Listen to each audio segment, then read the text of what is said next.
ચલો ઇનડાયરેક્ટ ટેક્સમાં unit 2 time of supply under GST.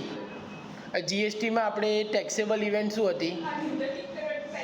Supply of goods and services.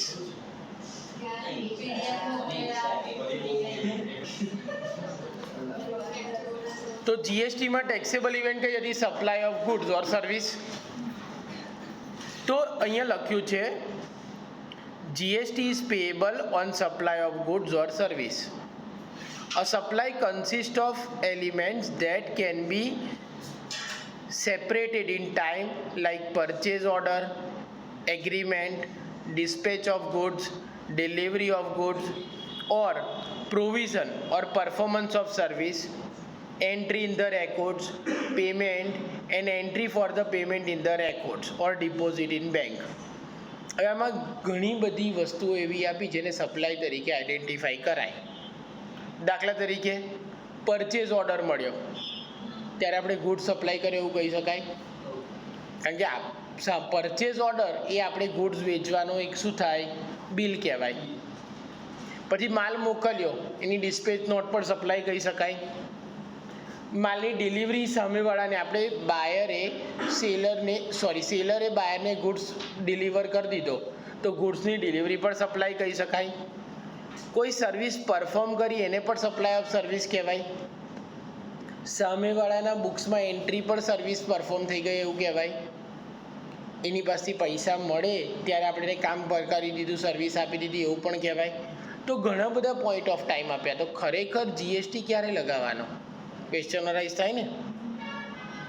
So the question is at what point of time in the aforesaid transaction the GST becomes payable? Does it payable when the agreement to supply the goods or service, or when the goods are shipped, or the service is provided, or when the invoice is issued, or when the payment is made? બરાબર. તો સપ્લાયનો time કયો? Order મળ્યો ત્યારે, bill prepare કર્યું ત્યારે, goods કે service આપી ત્યારે. ઘણા બધા પોઈન્ટ્સ છે. આ બધા જ પોઈન્ટ તમને એમસીક્યુમાં આવશે કે આમાંથી ક્યારે સપ્લાય થયું કહેવાય. Vote if the service is provided over a period of time, provision relating to time of supply. Just a minute.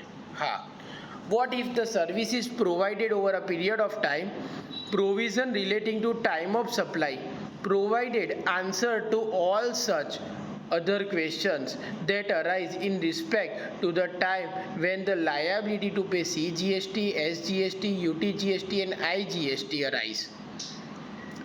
Suppose આપણે કોઈ વસ્તુ સપ્લાય સર્વિસ પ્રોવાઈડ કરીએ છીએ, પણ આપણે એ સર્વિસ આખું વર્ષ પ્રોવાઈડ કરતા હોઈએ અને પેમેન્ટ મહિને લેતા હોઈએ, વર્ષે એકવાર લેતા હોઈએ. બની શકે ને એવું?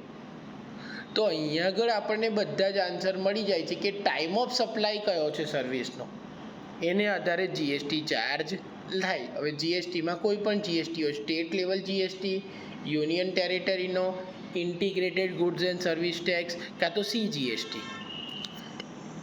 In other words, time of supply indicate the point of time when the liability to pay tax arise. It is important to note here that though the liability to pay tax arise at the time of supply, the same can be paid to the government by due date prescribed with reference to the said time of supply. તો અહીંયા આગળ એ અરાઈઝ થયું કે GST payable ક્યારે થયા, કોને આધારે? તો કે ટાઈમ ઓફ સપ્લાયને આધારે. પણ પે ક્યારે કરવાનો? તો એને માટે આપણને ડેટ આપેલી છે, એ ડેટ પર. For instance, if the time of supply is given 25th May, the tax leviable thereon will be payable on 20 June, which is the due date prescribed in the CGST Act. બરાબર. Generally CGST act પ્રમાણે જે GST pay કરવાની તારીખ છે ને એ quarter એન્ડિંગના 20મી તારીખે છે. એટલે કે પહેલું ક્વાર્ટર એપ્રિલ મે જૂનનું પૂરું થાય, મંથ એન્ડિંગની 20મી તારીખે. તો મે મહિનાનો જેટલો જીએસટી હોય એ 20 જૂન પહેલાં ચૂકવવાનો. The CGST Act provide a separate provision for time of supply of goods and service with section 12 and 13. Section 14 provide for the method of determining the time of supply in case there is change in the rate of tax on supply of goods or service. Section 12 and 13 employ the provision of Section 31 relating to the issue of tax invoice as a reference point. તો શું કીધું? Goods માટે અને service માટે section કયા છે? Goods માટે time of supply માટે સેક્શન 12, સર્વિસ માટે ટાઈમ ઓફ સપ્લાય ડિટરમાઇન કરવા સેક્શન 13. પણ ઇનકેસ વચ્ચે જો ક્યારેક જીએસટીનો ટેક્સ રેટ બદલાઈ જાય તો ઇન ધેટ કેસ આપણી માટે કયું છે સેક્શન 14.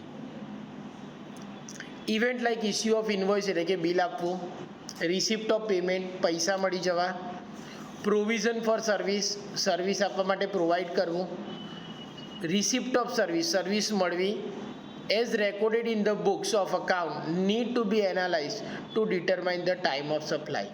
તો ટાઈમ ઓફ સપ્લાય નક્કી કરવા કયા પોઈન્ટ જોવાના?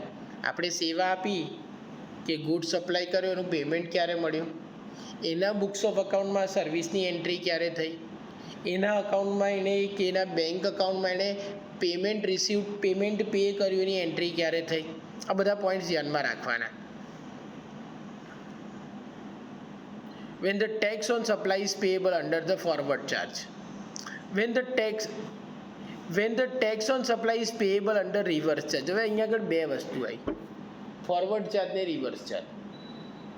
ફોરવર્ડ ચાર્જ એટલે જે રેગ્યુલર જીએસટી હોય તે જે સર્વિસ પ્રોવાઈડ કરે, જે ગુડ્સ વેચે, બરાબર, એણે જે ટેક્સ કલેક્ટ કરીને કોને પે કરવાનો હોય? ગવર્મેન્ટને. એને શું કહેવાય? Forward charge mechanism. પણ રિવર્સ ચાર્જ મિકેનિઝમ કોને કહેવાય? રિવર્સ ચાર્જ મિકેનિઝમ મેં સમજાવ્યું હતું કોને કહેવાય? જ્યારે જીએસટી કોણ પે કરે? બાયર ઓફ ધ ગુડ્સ, કાં તો જે સર્વિસ રિસીવ કરે એણે જીએસટી ડાયરેક્ટલી ગવર્મેન્ટને ચૂકવવાનો હોય, તો that is called reverse charge mechanism. તો અંદર જુઓ, when the tax on supply is payable under the reverse charge, event like date of receipt of goods, date of making of payment, date of issue of invoice need to be analyzed to determine the time of supply. The provision relating to the time of supply essentially fix the tax collection even to the earliest possible